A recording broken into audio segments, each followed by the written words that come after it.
Hello friends, welcome all of you. नमस्कार दोस्तों, मैं आप सभी का हल्दर क्लासेस उदयपुर के ऑनलाइन प्लेटफॉर्म पर हार्दिक स्वागत एवं अभिनंदन करता हूं।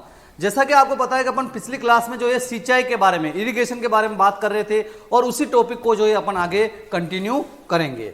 तो यहाँ पे आज जो सबसे पहले अपन यहाँ पे बात करने वाले हैं, पानी निकालने के लिए वाटर लिफ्टिंग डिवाइसेस जो है वह कौन कौन सी है। तो पानी निकालने की डिवाइसेस में सबसे पहले देखेंगे मानव चलित ह्यूमन ड्रोन इंप्लीमेंट्स कौन कौन से हैं जो सिंचाई के लिए पानी निकाला जाता है कुओं से, ट्यूबवेल से, या अपन कहें कि जो मानव चलित है वो तो बहुत ही अपन तालाब से या फिर कोई गड्ढे होते हैं वहां से पानी निकालने के लिए काम में लेते हैं। तो ह्यूमन ड्रोन जो है मानव चलित यंत्र कौन कौन से जिनका एग्जाम में कई बार क्वेश्चन आ जाता है। तो पहला आता है बेड़ी, स्विंग बास्केट के नाम से जानते हैं, आपको ध्यान रखना है बेड़ी। और बेड़ी कुछ इस प्रकार की होती है, बीच में आपने ये लगा लिया और साइड में आपने जो है रस्सी के द्वारा उसको बांध दिया है और उसके बाद गड्ढे के अंदर पानी है उसको आप निकाल रहे हो और उसको आपको खेत के अंदर आप डाल रहे हो। तो इसमें कितनी गहराई तक पानी निकाला जा सकता है, अक्सर एग्जाम में यही क्वेश्चन आता है।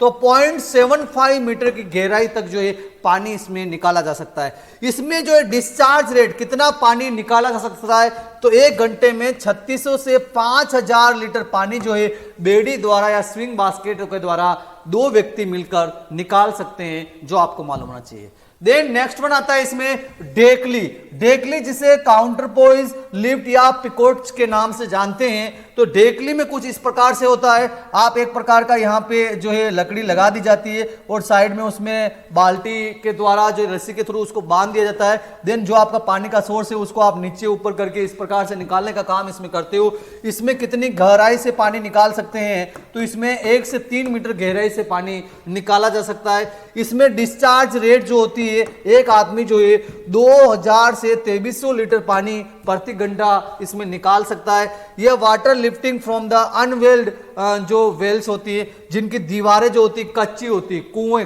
ऐसे कुएं जिनकी दीवारें कच्ची होती है, तो कच्चे कुओं से जो है पानी निकाला जा सकता है। It can swing in a vertical direction, ऊर्ध्वाधर जो होता है इस प्रकार से पानी जो है इसमें से बाहर निकाला जाता है। देन द नेक्स्ट वन आता है इसमें दोन क्या होता है, तो दोन जो एक प्रकार का लकड़ी का ही स्ट्रक्चर होता है और इससे भी पानी निकाला जाता है। तो इसे 0.8 से 1.2 मीटर की गहराई से पानी इसमें से निकाला जाता है। Principle operation similar to the ढेंकली, यह ढेंकली के समान ही होता है। थ्रो वुडन लॉक्स, एक प्रकार का लकड़ी का लट्ठा ये होता है, one and open and another and close. इसमें एक भाग जो होता है, ये इधर वाला जो भाग होगा वो आपका बंद होगा और इधर वाला भाग जो होगा वो आपका खुला होगा। एक भाग खुला होगा, एक भाग बंद होगा। उसमें आप नीचे करोगे उसमें पानी उसके अंदर जाएगा, दूसरे भाग में बंद होगा, फिर उसको आप ऊपर नीचे करोगे वो पानी आपका खेत से उस पानी वाले सोर्स से बाहर निकलेगा। देन आता है आर्किमेडियन स्क्रू कुछ इस प्रकार का होता है, स्क्रूज बने होते हैं, इनके थ्रू जो होता है पानी जो है बाहर निकाला जाता है। इसमें 0.6 से 1.2 मीटर की गहराई से पानी निकाला जा सकता है। Consist of the helical screw इस प्रकार से गोल स्क्रू नुमा संरचना इसमें होती है, एक स्पिंडल पर लगे रहते हैं, which is rotated inside a wooden और मेटेलिक सिलेंडर के अंदर जो है ये रोटेट होते रहते हैं। वन एंड जो होता है, एक जो इसका सिरा होता है वह 30 डिग्री एंगल पर जो है इसके अंदर 30 डिग्री एंगल के अंदर जो है पानी के अंदर रहता है। इससे जो है डिस्चार्ज रेट 1600 लीटर पानी जो है प्रति घंटा निकाल सकते हैं। देन आता है चक्रम जिसे पेडल व्हील के नाम से भी जानते हैं। ये कुछ इस प्रकार का चक्रम होता है, इसमें पानी जो है इनके थ्रू यहां आएगा और फिर यहां से आप बाहर इसको पानी को निकाल सकते हो। इसमें 0.45 से 0.60 मीटर की गहराई से इसमें पानी निकाला जा सकता है।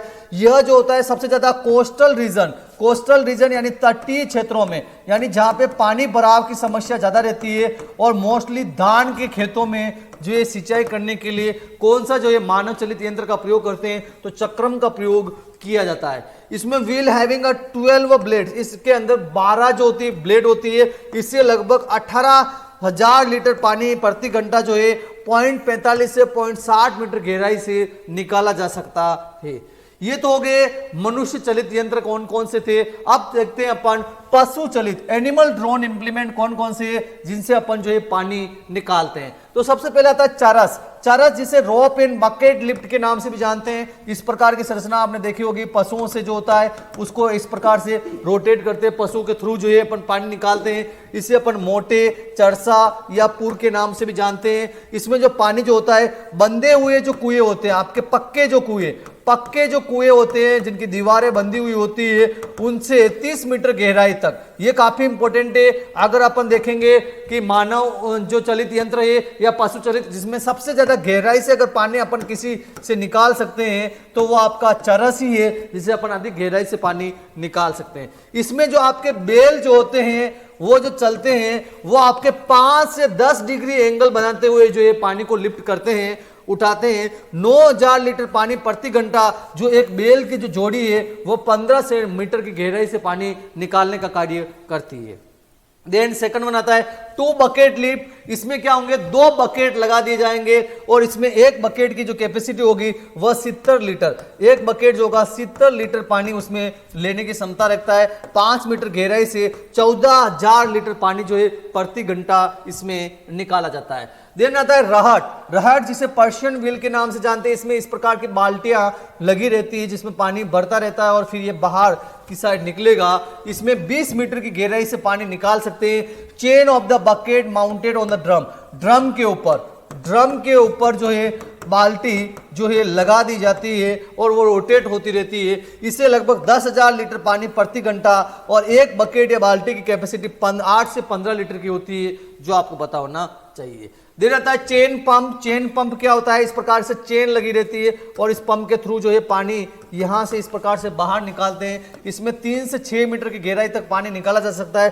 15 से 20,000 लीटर पानी प्रति घंटा इसमें निस्तारण या डिस्चार्ज रेट इसकी होती है। इसमें एक डिस्क लगी रहती है जो और चेन लगी रहती है जो 25 सेंटीमीटर इंटरवल पर होती है।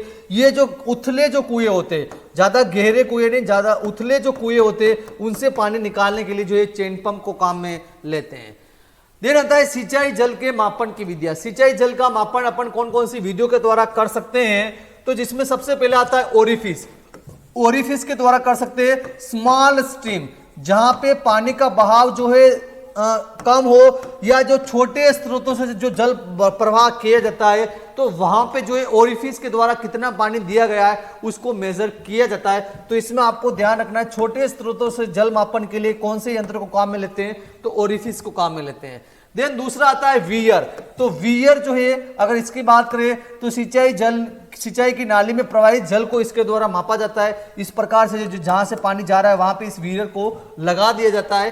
वियर से जो है अपन निकालने का जो सूत्र होता है Q = CLH/M जो है इसका फॉर्मूली होती है। इसमें दबे हुए वियर, सप्रेस्ड वियर का जल प्रवाह संबंध जो होता है वो आपका 0.0184 LH3/2 होता है, जो आपको पता होना चाहिए। देन इसमें सबसे इंपॉर्टेंट जो वियर आता है वो आपका आता है 90 degree V notch wear. 90 degree V notch wear की बात करें तो यह एक सर्वोत्तम यंत्र माना गया है। इसमें जल प्रवाह का जो सूत्र होता है वो आपको यहाँ पे दिया हुआ है कि इसमें इसका जल प्रवाह सूत्र क्या होता है। इसका जो सूत्र होता है वह Q = 0.0138 H⁵ होता है। तो इसमें जो सबसे इंपॉर्टेंट जो वियर है वो आपका 90 डिग्री विनोच वियर ही है और इसको सबसे ज्यादा सिंचाई जल के मापन के लिए काम में लेते हैं। तो कई बार एग्जाम में सीधा सा पूछ लेते हैं कि 90 डिग्री विनोच क्या है। तो 90 डिग्री विनोच क्या है, तो एक प्रकार का वियर है। इसका सूत्र क्या है ये भी आपको ध्यान में रखना है, एग्जाम के लिए काफी इंपॉर्टेंट पड़ता है और एग्जाम में ये क्वेश्चन आता है। देन द नेक्स्ट वन आता है आपका पार्शियल फ्लूम या वेंचुर फ्लूम। पार्शियल फ्लूम या वेंचुर फ्लूम इस प्रकार का होता है। यह 3 प्रकार के भागों से मिलकर बना होता है। यह भी कई बार एग्जाम में पूछ लेते हैं कितने भाग इसमें होते हैं, तो 3 भाग इसमें होते हैं। यह वियर और ओरिफिस का एक मिश्रित रूप है, यह भी आपको ध्यान रखना है।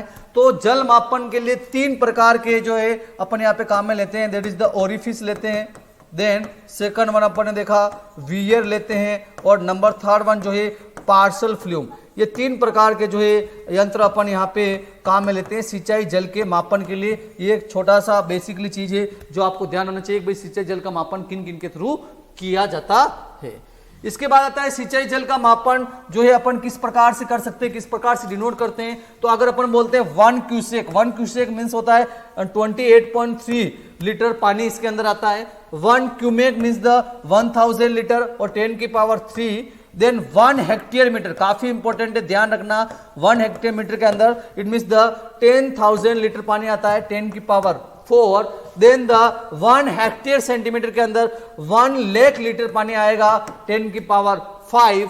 देन रिमेनिंग आपका आता है that is the 1 hectare metre, यानी 100 लाख लीटर जो पानी इसमें आता है 10 की पावर 7। तो कई बार सीधा एग्जाम में आ जाता है कि 1 हेक्टेयर मीटर के अंदर कितना पानी होगा, तो वो आपका 10,000 लीटर होगा। 1 हेक्टेयर सेंटीमीटर के अंदर कितना पानी होगा, तो वो आपका 1 लाख लीटर होगा, जो आपको पता होना चाहिए।